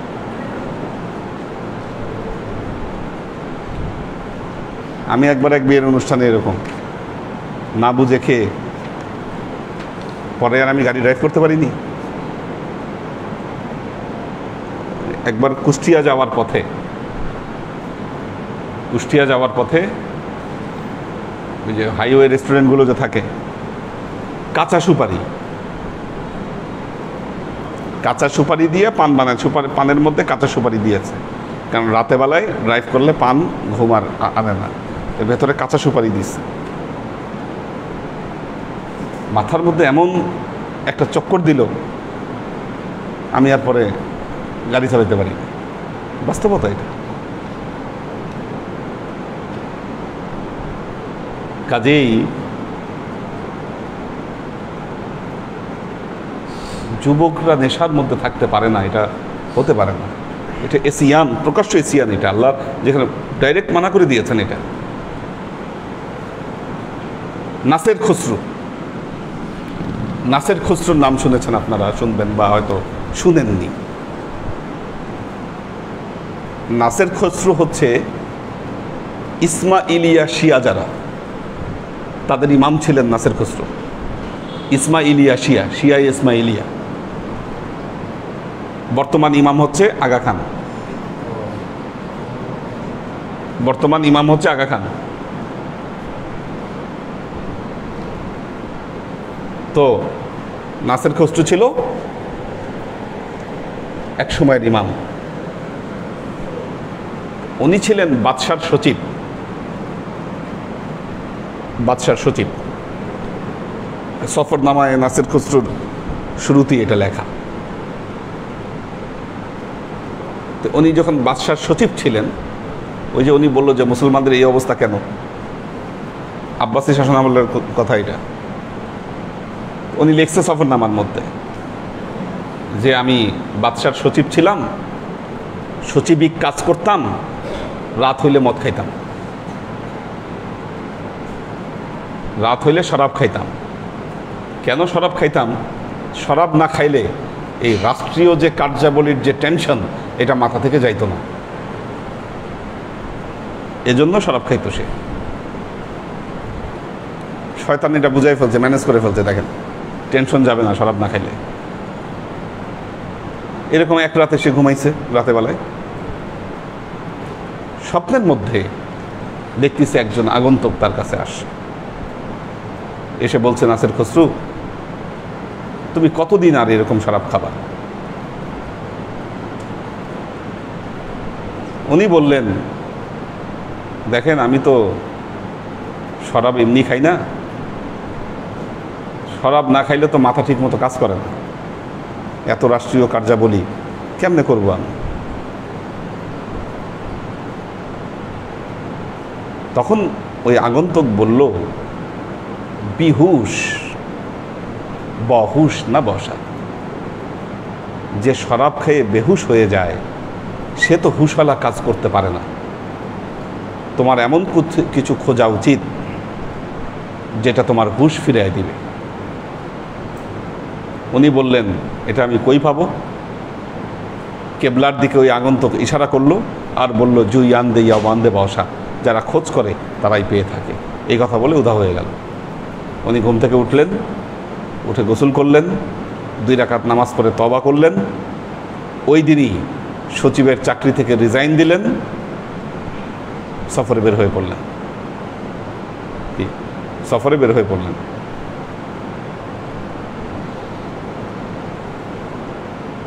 ছাড়লে জীবন এভাবে ছাড়তে হবে,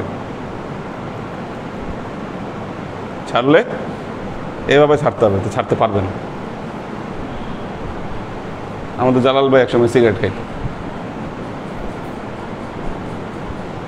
এই মিরপুর মাজারের সামনে গিয়া প্যাকেট ফেলে দিচ্ছে, না বাদ, আজকে থেকে বাদ দিছি তো বাদ, এটার হ্যাঁ হবে না। ছাড়লে এমনি ছাড়তে হবে। এই যে যুবকদের মধ্যে যেগুলা দেখেন অল্প বয়সে অসুখ বিসুখ, আমরা হা হয়ে যাচ্ছি যে এই বয়সে এই অসুখ, এত অসুখ বিসুখ। সামনে আসলে দেখবেন ফেরেস্তার মতো চেহারা। সিগারেট খাওয়ার জন্য, বিড়ি খাওয়ার জন্য এদের এই অবস্থা।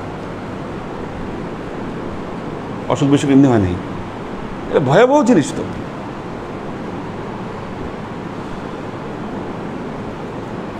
এসিয়ান ইহকালও নষ্ট করবে আপনার, পরকালও শেষ করে দিবে। দুই কালই আপনার শেষ করবে এই জিনিস। আরও আছে, আরও বলবো ইনশাল্লাহ। এই আয়াত এখনও শেষ হয়নি, 3 নম্বর অবস্থায় আছে। তো আপনি নিজেকে দাবি করবেন আপনি আশিকে রাসূল, আর এইদিকে আপনি বিড়ি খাবেন, কি এইরকম আশিকে রাসূল দিয়ে কোনো কাজ হবে না। এরকম আশিকে, হ্যাঁ অবশ্যই হারাম, সম্পূর্ণ হারাম। যেই সিগারেটের প্যাকেটের উপর গলার ক্যান্সার এগুলার ছবি দেয় এবং লেখা থাকে যে কি ধূমপান মৃত্যুর জন্য ঝুঁকি নাকি, স্বাস্থ্যের জন্য ক্ষতিকর। হ্যাঁ না, এখন কি মৃত্যুর ঝুঁকি আনে বা এই ধরনের একটা কথা লেখা থাকে। ধূমপান মৃত্যু ঘটায়, এটা আইন করছে লেখার জন্য, এটা আইনত লিখতে হবে, এটা ধূমপান মৃত্যু ঘটায়। এটা লেখা সত্ত্বেও কিভাবে এটা বৈধ হয়? বৈধ, এটা বৈধতার কোনো সুযোগ নেই। শুধু ধূমপান নয়, ধূমপান একটা উদাহরণ দিলাম মাত্র, সকল ধরনের মাদক আপনার জন্য হারাম। কুল্লু, হ্যাঁ কুল্লু মুস্কারুন খামর।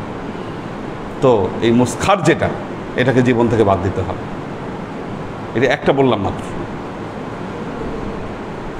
আল্লাহ আমাদেরকে হেফাজত করুন। এই সমস্ত তামাক খাওয়া, সিগারেট খাওয়া, বিড়ি খাওয়া মুসলমান দিয়া ইসলামের কোনো ফায়দা হবে না।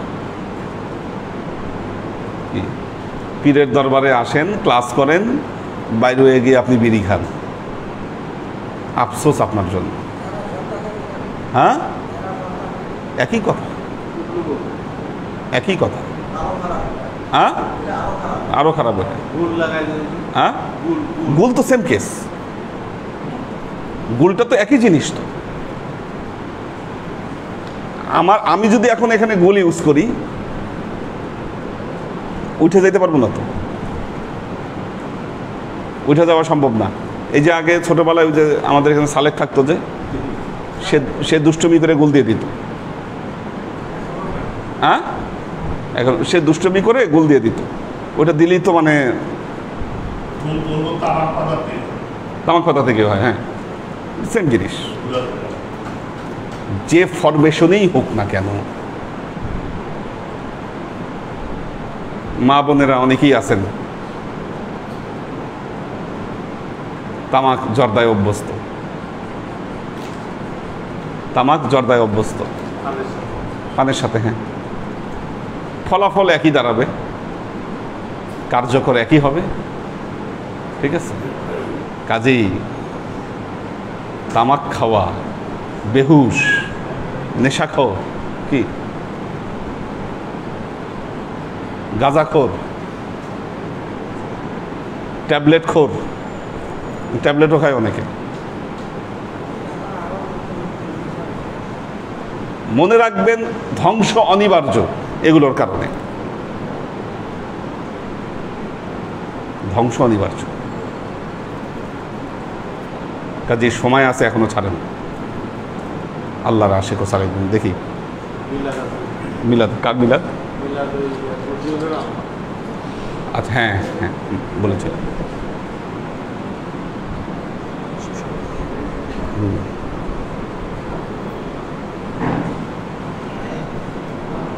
আবুল হোসেন পারভেজ, মাহফুজুল হক উজ্জ্বল, আব্দুর রাজ্জাক, আরিফা শেখ, শোয়েব খান, এহসান সুলতানা, আবির আহমেদ আরিয়ান, আবির আহমেদ কলকাতা থেকে, একে আজাদ, কোরবান আলী মালয়েশিয়া থেকে, জেসি চৌধুরী ইতি, ওয়াসিব আহমেদ জনি, সুমাইয়া নুহিন দিশা, মোহাম্মদ আলাউদ্দিন,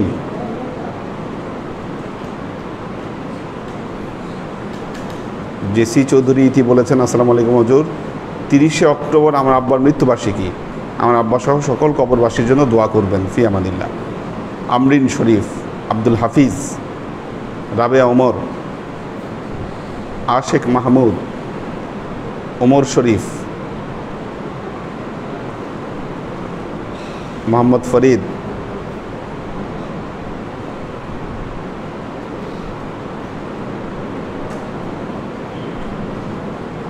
রাবে ওমর বলেছেন, হুজুর আমার আম্মুর শারীরিক অবস্থার উন্নতি হচ্ছে না, উনি আরও বেশি অসুস্থ হয়ে পড়েছেন, আমাদের জন্য দোয়া করবেন, আমার মায়ের জন্য খাসভাবে দোয়া করবেন, আল্লাহ যেন এই বিপদ থেকে মুক্তি দেন, আমিন। মোহাম্মদ ফরিদ আছেন, Nasimul Islam Patol, Maksud Omar, HK Hanif, Sunshine Flora, Papiara Zaman Sumi, Mahfuzul Haque Ujjwal, Mohammad Titu Khan, Ashikur Rahman Mustajir, Sajjad Rahman, Kawsar Alam Alal, Abdus Sattar, Luna Tabassum Lubna, Mohammad Kabir, Jahangir Alam, Mohammad Kabir ডিউটিতে আছে, ওখান থেকেই দেখছেন আর কি। আমাদের আখতারুজ্জামান ভাই আছেন, শহীদুল ইসলাম শহীদ, দীপা উষা, আইরিন সুলতানা, মোহাম্মদ আজাদ, নুরুল ইসলাম ফরিদপুর, উনি ফরিদপুর থেকে আছেন।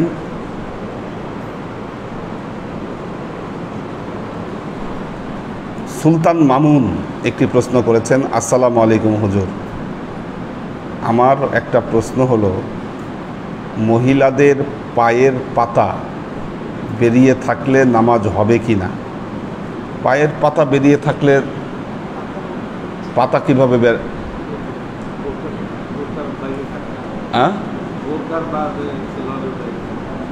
না না, এতটুকুতে সমস্যা নাই, পায়ের পাতার জন্য সমস্যা। হ্যাঁ, উপর দিয়ার কোনো একটা সমস্যা হবে না।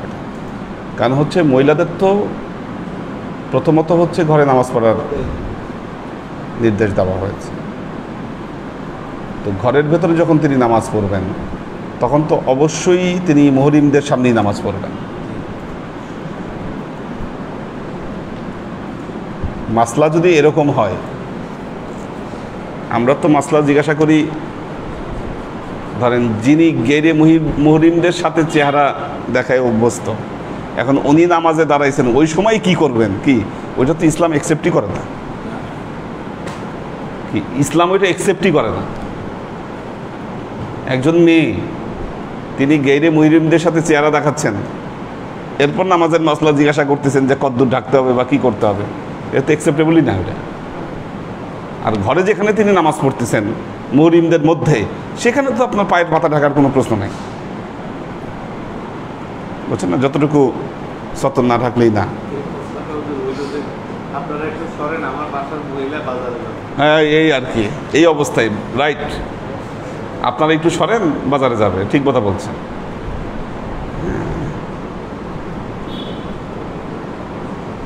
এই ডায়াবেটিস রোগী হয়েছে, ডাক্তার বলছে 1 কাপ ভাত খাইতে হবে আর সবজি, জিজ্ঞাসা করতেছে খাবার আগে খাবো এটা না পরে খাবো? দীপা উষা বলেছেন যে আমার ছোট ভাইয়ের স্ত্রী গতকাল সন্ধ্যায় ইন্তেকাল করেছেন, একদম নতুন বিয়ে হয়েছে, 1 বছর মাত্র। এই সময় খুব দুঃখজনক ঘটনা, এটা মেনে নেওয়াটা কঠিন।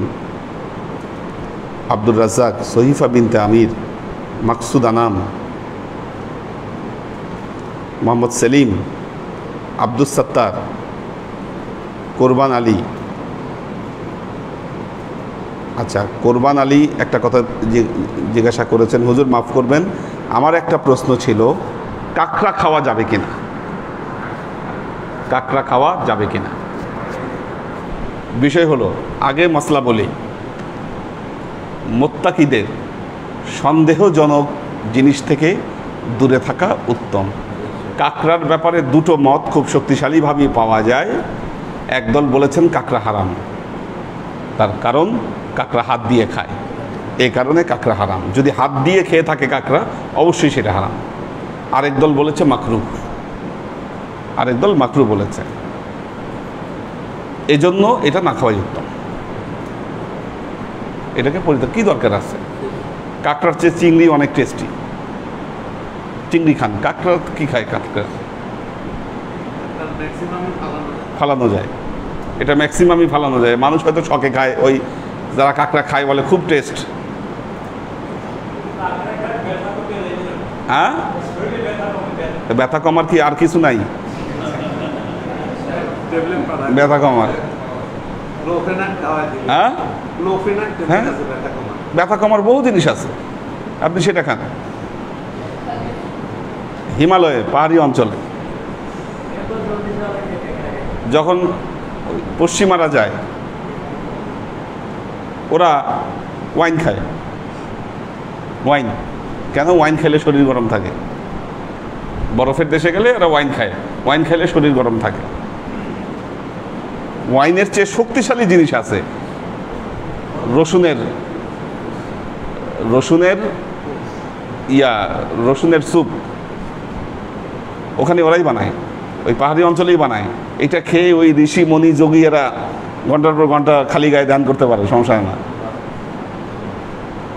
আর ওই যে হানি দিয়ে একটা টি আছে, ওইটাও আছে একটা জিনিস, খুব মধু দিয়ে ওরা টি বানায়, নামটা ভুলে গেলাম, কি টি জানি ওটার নাম।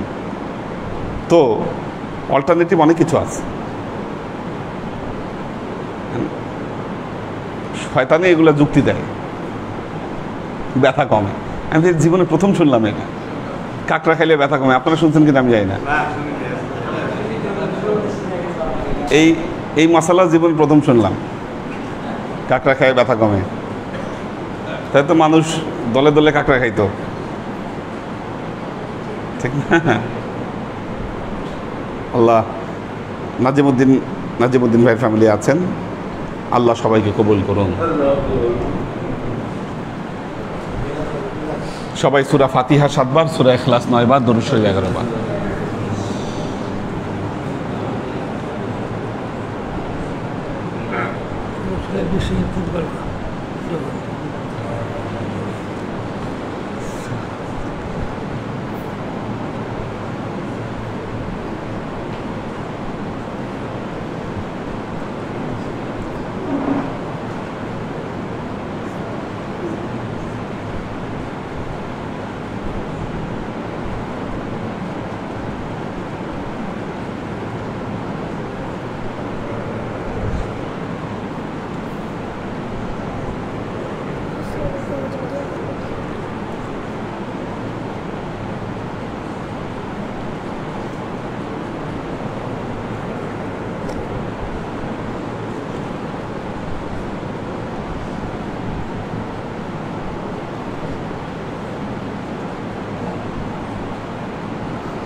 এবং যারা নেশায় থাকে বা এগুলা জিনিস উল্টাপাল্টা খাওয়া দাওয়া করেন,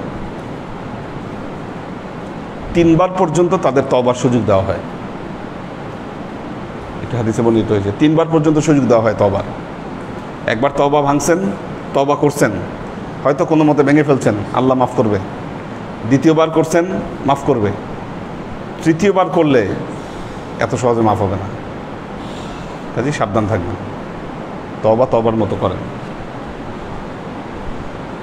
وأشرق البدر علينا واقتفت منه البدور مثل حسنك ما رعينا قط يا وجه السرور صلى الله على محمد صلى الله عليه وسلم صلى الله على محمد صلى الله صلى الله على محمد صلى الله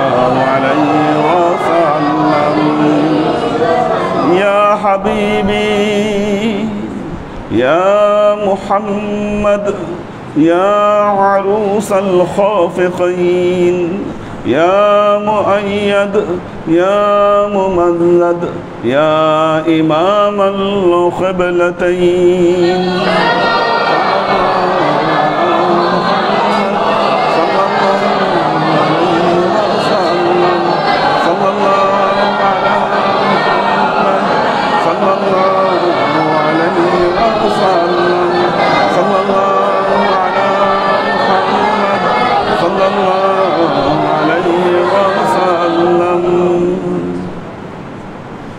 وصلوات الله أحمد عدة حروف الصدور أحمد الهدي محمد سيد وجه المنير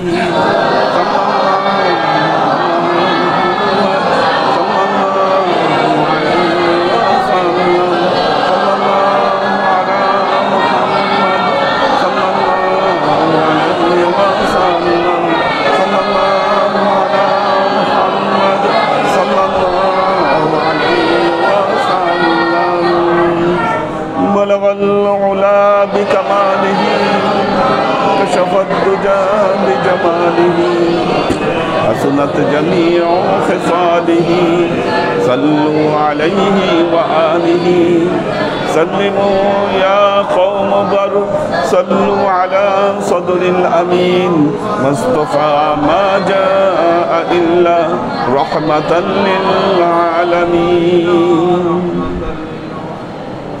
اللهم آمين اللهم صل على محمد وعلى آل محمد كما صليت على إبراهيم وعلى آل إبراهيم إنك حميد مجيد اللهم بارك على محمد وعلى آل محمد كما باركت على إبراهيم وعلى آل إبراهيم إنك حميد مجيد ربنا ظلمنا أنفسنا وإن لم تغفر لنا وترحمنا لنكونن من الخاسرين ربنا آتنا في الدنيا حسنة وفي الآخرة حسنة وقنا عذاب النار ربنا لا تزغ قلوبنا بعد إذ هديتنا وهب لنا من لدنك رحمة إنك أنت الوهاب اللهم إنك عفو تحب العفو فاعف عني يا غفور الرحيم الودود اللهم نور قلوبنا بنور الإيمان ونور قلوبنا بنور الإسلام ونور قلوبنا بنور الإحسان وزين أخلاقنا بنور محمد صلى الله عليه وسلم اللهم إنا نسألك علما نافعا رزقا واسعا عملا مقبولا شفاء من كل داء قلبا خاشعا ذهنا ذاكرا إيمانا كاملا توبة قبل الموت راحة عند الموت ونزاة بعد الموت اللهم إنا نسألك رحمتك في كل درجة فلاح في كل أمر ونعوذ بك من الشرك والشك والنفاق والبدعة ومن كل وسوسة الشيطان يا الله يا رحمن يا مالك আল্লাহ আমরা এতক্ষণ তোমার দরবারে যে সমস্ত আমলগুলোকে উপস্থাপন করলাম ত্রুটিমুক্তভাবে এই আমলগুলোকে তুমি আমাদের তরফ থেকে কবুল করে নাও তুমি আমলের যাজা আমাদের প্রিয় নবী হযরত মুহাম্মদ মুস্তাফা সাল্লাল্লাহু আলাইহি ওয়াসাল্লামের কাছে পৌঁছে দাও আল্লাহ আমাদের নবীর পরিবারবর্গের কাছে তুমি এর যাজাকে পৌঁছে দাও এই দুনিয়ার সমস্ত আম্বিয়ায়ে কেরাম সাহাবায়ে কেরাম তাবেঈন তাবেঈন ওয়ালি আউলিয়া গাউস কুতুব আমাদের মা বাবা ভাই বোন আত্মীয় স্বজন এই দরবার থেকে যত পীর ভাই বোন চলে গেছে সবার রূহে আল্লাহ তুমি এর যাজাকে পৌঁছে দাও তুমি তোমার হাবিবের উসিলায় আমাদের সবাইকে কবুল ক্ষমা করে দাও বিশেষ করে আল্লাহ আজকে আমরা যার জন্য এই মিলাদ মাহফিলের আয়োজন করলাম আল্লাহ তুমি তোমার এই বান্দাকে তুমি কবুল করে নাও তুমি তার পূর্বাপর সমস্ত ত্রুটি বিচ্যুতিকে তুমি মাফ করে দাও আল্লাহ জান্নাতে তোমার নেককার বান্দাদের মধ্যে আল্লাহ তুমি তাকে স্থান দাও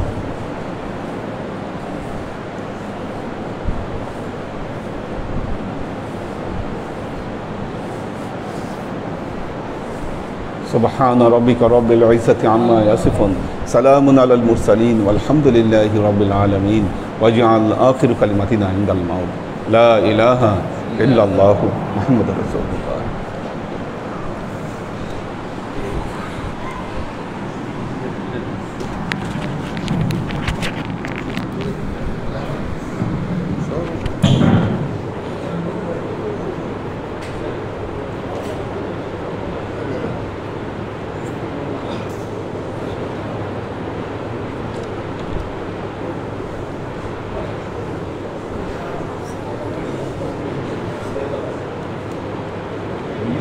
পাঠিয়ে দাও